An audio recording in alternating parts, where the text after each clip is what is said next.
Welcome back. Stacey, sea bass is a fish that is familiar to most of our viewers because we've done it here before. What can you tell me about sea bass? And you're getting ready to do something with it that's one of my favorite ways to cook fish.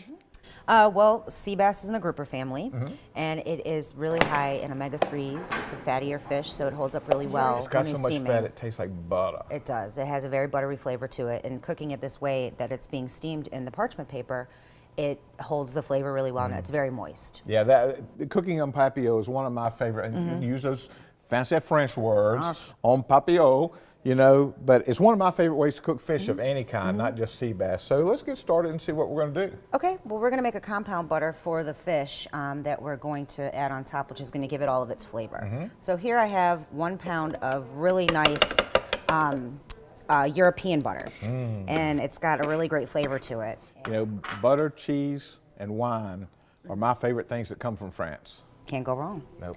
I've got some pepper, a little bit of chili paste for a little bit of heat. I like that. Yes, the heat is nice.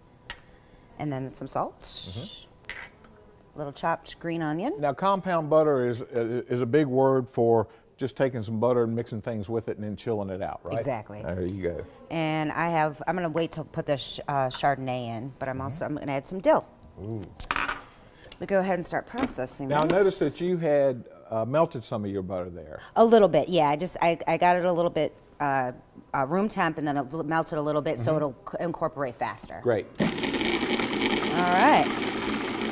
We just start getting that all mixed in, and then I have just a little bit of Chardonnay, and then some lemon zest and some lemon juice, and that's it. That's coming together really well. That's it. It's all done. So what I did yesterday, I took it and I just wrapped it in plastic wrap and chilled it down in a log form, so it's easier for me to cut and put on top of my fish. Right. That sounds good. All right. So we have a nice piece of parchment paper. Cut it into a heart shape. Right. Makes it very easy to put all together. Here I just took some spring vegetables. You could really use anything you'd prefer to use, what you like. I was just going to say, that's the great thing about cooking on papillote or in parchment paper, is you can put everything into one pouch. Yes. You have the entire meal sitting right there in the one pouch. And if you had somebody that had food allergies, you could also do the vegetables separately, or you can cook it all together because it does add flavor to the vegetables. Absolutely it does. And with all the extra butter and the herbs and everything, it'll season up the vegetables very nicely. Chills up my spine. Yes, so I just did some purple potatoes, some zucchini, some squash, and some nice spring colorful vegetables, and some Brussels sprouts. I love Brussels sprouts. Makes it a purty dish too. Yes, it As does. Chef Steve would say, that's purty. That's purty. And there we go. So I'm just going to put my fish on top, and I'm going to take a nice big hunk of this butter, and I'm going to set it right on top here. You know, you'll get that butter sometimes if you go to a nice steakhouse or to a restaurant that serves a nice steak. That's They'll right. just put a pat of compound butter of some type. That's right. Generally, it'll have garlic and parsley in it, but any type of herb that you wanted to put in it would be fine. Exactly. I mean, that's the nice thing. You can mix or match your herbs and any of your flavors with anything that you're cooking. Right. And all we do is we just crimp this all along. And by crimping it like that and folding it over, that's going to seal that up. Keeps all the steam right inside this little pouch, which keeps everything nice and moist. Right. And I actually have one ready Okay. in the oven that I've already See made. if I can get that. And I just cooked it at 425 for about 7 to 9 minutes, Ooh, that's depending still on the hot. thickness of your fish fillet. That's very hot. All right. Cast so then- iron, I like that too. Yes.